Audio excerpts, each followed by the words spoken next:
Welcome to Fire Drill Fridays. I'm so glad to be here with you today. And, you know, it's on days like these that coming together is more important than ever.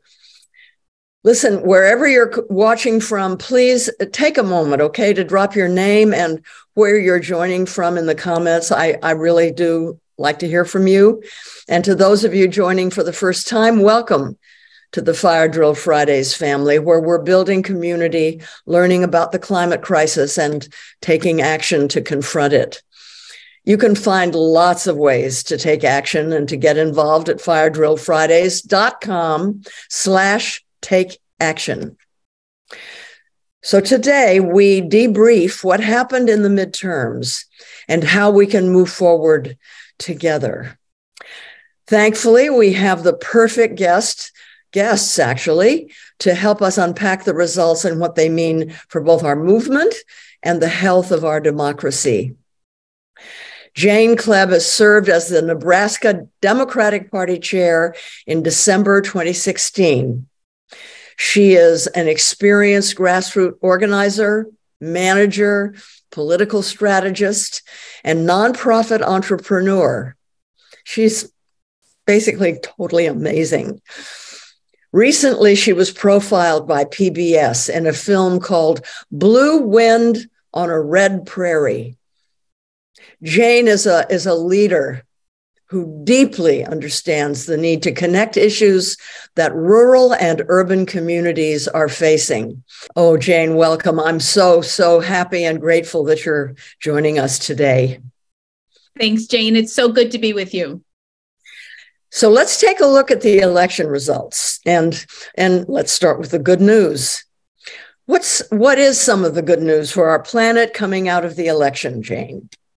We have a lot of great news coming out of this election cycle. Normally in the midterms, a president just loses over 50 races. Just to give some historical perspective, President Obama in his first midterm election lost 68 seats. So Biden is looking at really a divided government. And that may sound like bad news on the surface, but from an activist perspective, it's really a best case scenario. You don't have full Democratic control where they can ignore climate and focus on other issues. You don't have full Republican control where they can just do the bidding of big oil.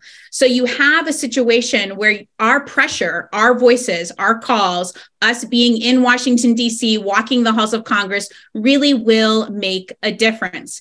And we saw some great progress at the state level. Let me just give a shout out to all the Michigan grassroots folks who worked hard to make sure that not only did Governor Whitmer get reelected, but you have the Attorney General who is making sure that she is defending the rights of the planet. They are fighting big oil left and right. Governor Whitmer was really targeted by big oil. Foreign oil as well as domestic oil corporations spent a ton of money trying to defeat her. And all of the candidates who were against line 5 won their reelections. And we even brought some new blood into the state house that ran on a climate platform. This is one of the first elections that I saw Democrats and independents and even fewer Republicans at the local level running on saying that I'm going to protect the planet. I'm going to fight for clean water. I believe in climate change and know the things that we have to do at the local and state level to make that happen. So there is some great news across the state, especially at the local level. Yeah, I know. I'm so happy about that. I went to Michigan to campaign with Dana Nessel, the Attorney General. And I really, she's important because, as you said, she stands up to big oil. And she's going to really make a difference now that she's reelected. I'm really excited. And it was, New Mexico, same thing. There's a number of states where the down ballot races went really well. Okay, what about bad news? What challenges are we up against given the results that happened on Tuesday?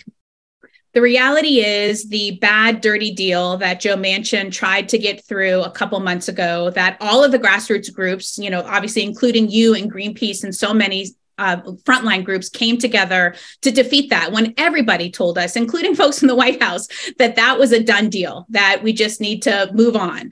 Well, we said no, that deal would really hurt us at the local level. So that is going to come back on the table. In what form that is going to take, we're not clear yet. Republicans have said they may want to do some work with Joe Manchin in order to bring their ideas forward. They will pretend that this is quote unquote permitting reform, but really all this is doing away with the Clean Water Act, making it even more possible for oil corporations and gas corporations to take land by eminent domain and to trample the sovereign rights of tribal nations. So that's going to have to be a key focus of us come January when they try to bring that issue back on the table. So firefighters, you know what that means. We're going to be making a lot of calls to our elected officials, writing a lot of letters. I'm going to be doing some in-person lobbying on the Hill, visiting offices and talking about this. This is going to be really important to stop this. Jane, we've discussed a lot on this show about how the top ticket is important, but that a lot of concrete change on climate happens at the local and state level. Are there any wins besides what we've already mentioned from the local level that we should know about that maybe didn't make the news? Let me tell you one from my home state, since I'm biased clearly in Nebraska. We had several local races that are deciding how zoning is going to happen, both zoning for clean energy and making sure that clean energy projects can move forward, making sure that it's more difficult for corporate agriculture to block out our family farmers and ranchers. And we had 2 county commissioners who were targeted both by big ag and big oil that won their reelections. They did both local zoning to make wind and solar happen in one of the biggest towns in our state in Lincoln, Lancaster County. And they also did some zoning to make sure that family farmers were protected against big corporations that wanted to try to do factory farming. So, and that's happening all over. You know, I am telling you about Nebraska. I talked about, Michigan, and in Minnesota, we got Keith Ellison reelected for Attorney General. There's all these great things happening on the down ballot level. What I often try to remind activists is look up who your county commissioners are. So much will happen for climate change at the county level. That's where the zoning happens. They can either zone in clean energy or block clean energy. So let's make sure to focus on those races. Yeah, I want to mention a few, okay? In New Mexico, the public land commissioner, first woman, first Latina, first educator to have been elected. She's been the public land commissioner for 4 years, and she was reelected. She is bringing the largest wind farm in the Western Hemisphere to New Mexico. She is unabashedly standing up to big oil, making them pay when they don't clean up their mess and pack their cap their orphaned wells to make them less dangerous and toxic. She's brought tens of millions, hundreds of millions of dollars into the state that she puts into poor school districts and so forth. She is really, really brave. And then in Texas, Lena Hidalgo was reelected as the top executive in Harris County. Harris County is enormous. It has more people than all of Louisiana, more people than all of Rhode Island. It has a budget of $4 billion.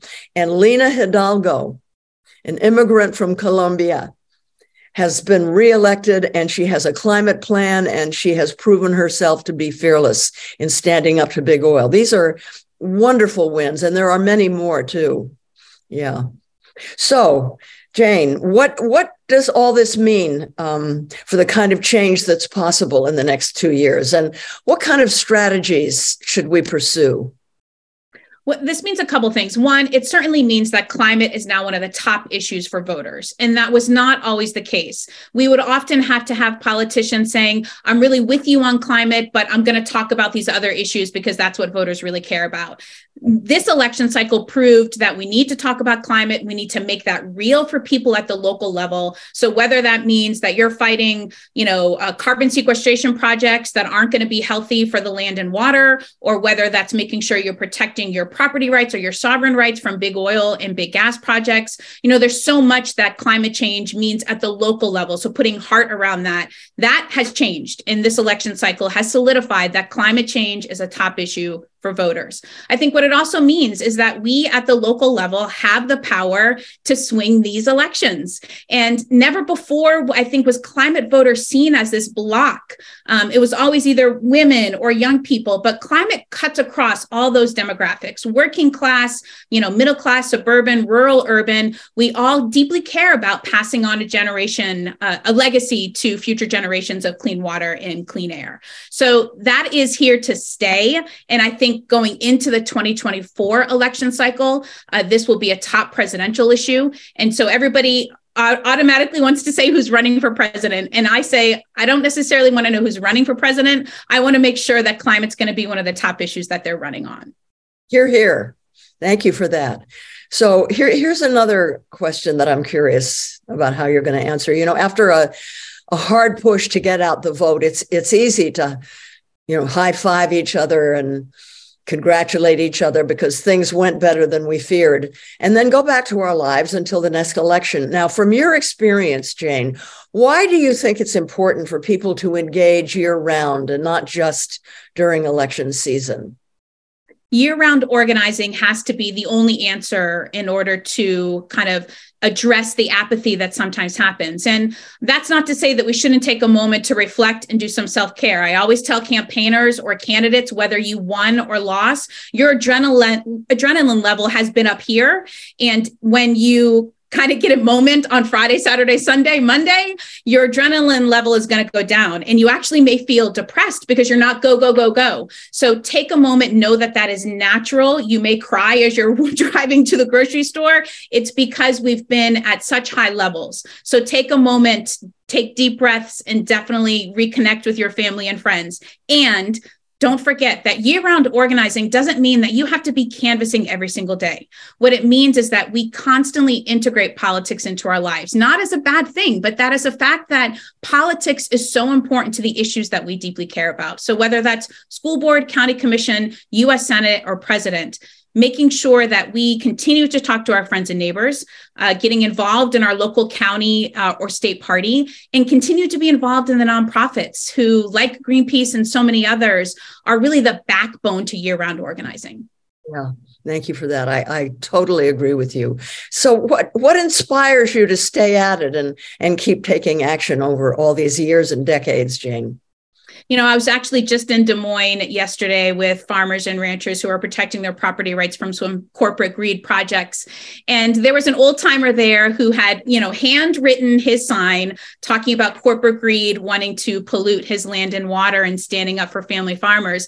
And it's those handwritten signs that keep me motivated to know that the work that we're doing on a daily basis matters to families. And we had a college student take the mic and really speak to people who are for these corporate projects that would pollute the land and water. And she said, look, my family is a legacy farm, the meaning that their family has been on that land for over 100 years. So whether it's the old timer or whether it's the college student, that gives me motivation to know that the work we're doing matters to them, their family, and the legacy that they're passing on.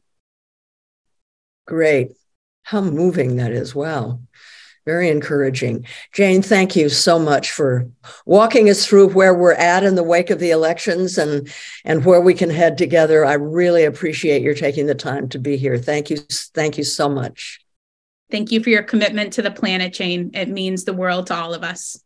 Thanks. So let's talk more about that, how we can come together and build the power that we need to win. And to join me now, Greenpeace organizer Justin Koski is also joining us to talk a little more about Greenpeace volunteers and how they're making a difference together and how you can join the community. Justin, welcome. Thanks so much for having me, Jane. And hello to the entire Fire Drill Friday family. Oh, I love my Fire Drill Friday family. Justin, you led Greenpeace USA's Get Out the Vote program. Can you tell us more about the program and the impact from Greenpeace volunteers' efforts? Absolutely. So we knew that this election was going to be critical for electing climate champions, and we decided to get involved in building that climate vote and urging these climate voters, these voters who care a ton about climate, to go to the polls in record numbers. We chose letter writing as our go-to method of voter contact because it's accessible to all our volunteers, regardless of where they're located geographically. Additionally, personalized letters have been shown to increase voter turnout, and it's a really fun activity to do. We didn't want to spread ourselves too thin, so we selected 4 races for Congress and 1 race for Senate. Those races are California 47, which is Katie Porter versus Scott Baugh, California 49, which is Mike Levin versus Brian Marriott, Oregon's 5th Congressional District, Jamie McLeod Skinner versus Lori Chavez DeRemer, and then Pennsylvania 12, Summer Lee versus Mike Doyle. Lastly, we had Wisconsin Senate, which was Mandela Barnes going up against Ron Johnson. On each letter, we provided information about when and where to vote. We included a scorecard comparing the 2 candidates on climate issues, and we had a blank space for volunteers to write their personal message. We came into this program hoping for just 1,000 volunteers and 50,000 letters to climate voters, but we actually managed to eclipse 1,500 voters and over 80,000 letters to climate voters. Boy, that's impressive. We don't know about Katie Porter yet, do we?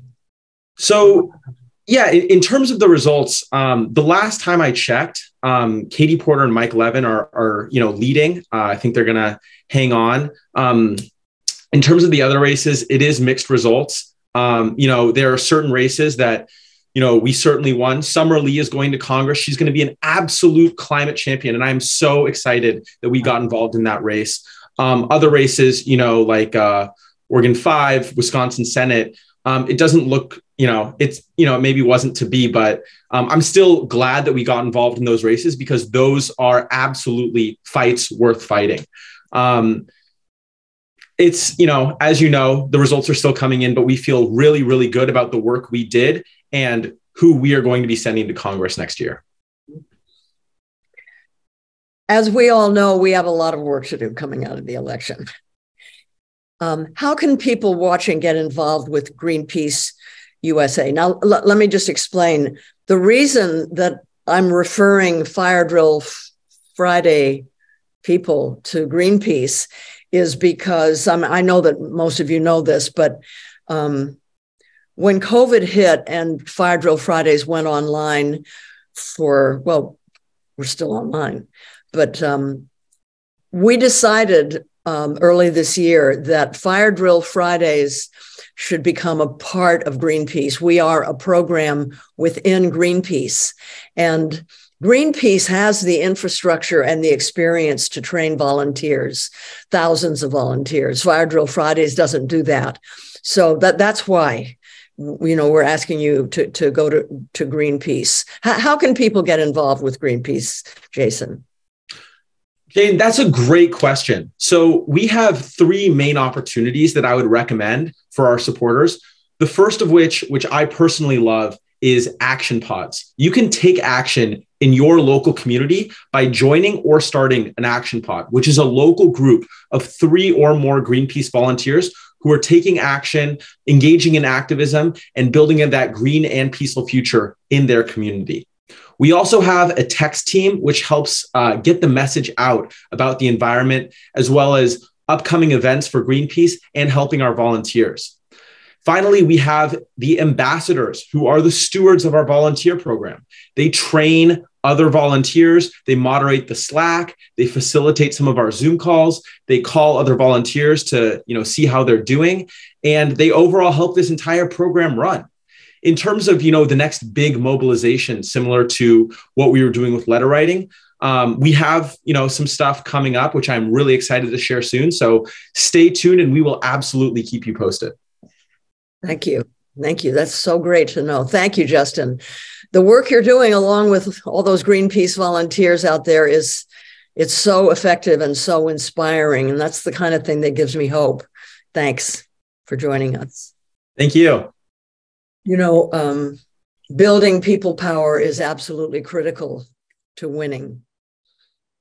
And we know that the movements that have changed our world have always come from the power of regular people coming together, with women's suffrage, the Civil Rights Act, ending the Vietnam War, the fight for the minimum wage, same-sex marriage. People came together And they organized, they rallied, they educated, they made real sacrifice. They went without pay. They went to jail. They put their safety at risk to collectively push for change. That's the kind of mass action and unwavering perseverance we need. And that's the kind of movement that, people always ask me, well, hasn't organizing become much easier because of social media? Yes and no. You can't build a movement with social media. It requires ongoing organizing and training and being on the ground and meeting with people, talking to people. It's ongoing work that takes people in, have to be present personally and feet on the ground. And that's what's important. And the drill, firefighters. To make change, we got to take action. So go to firedrillfridays.com/take action to volunteer with Greenpeace and to join a community of like-minded people working together for our health and for our planet. It's a great way to make new friends too, like-minded friends. At Fire Drill Fridays, we are not letting up. We're not letting up. In fact, we're doubling down. We can't afford to throw up our hands in despair or think, well, it wasn't as bad as we thought, so we don't really have to work too hard now. Our planet and its beautiful people are truly at risk. And as I know personally, action is the antidote to despair. So join me in getting active. And that's why we're going to be back in the streets in Washington, D.C. on December 2nd for the first in-person rally in nearly 3 years. The climate emergency isn't going anywhere, and neither are we. We're coming together stronger than ever to hold our politicians' feet to the fire and to demand real climate action, starting with President Biden declaring a climate emergency. We're going to remind him very loudly that in this moment, he needs to use all the tools at his disposal to combat the climate crisis.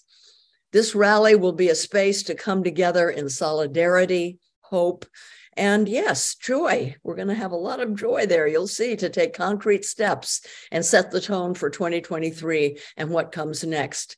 So join the Fire Drill Friday family there, along with our climate justice movement allies, and a fabulous lineup of speakers, including elected officials, frontline activists, an award-winning brass band from New Orleans, and celebrity guests.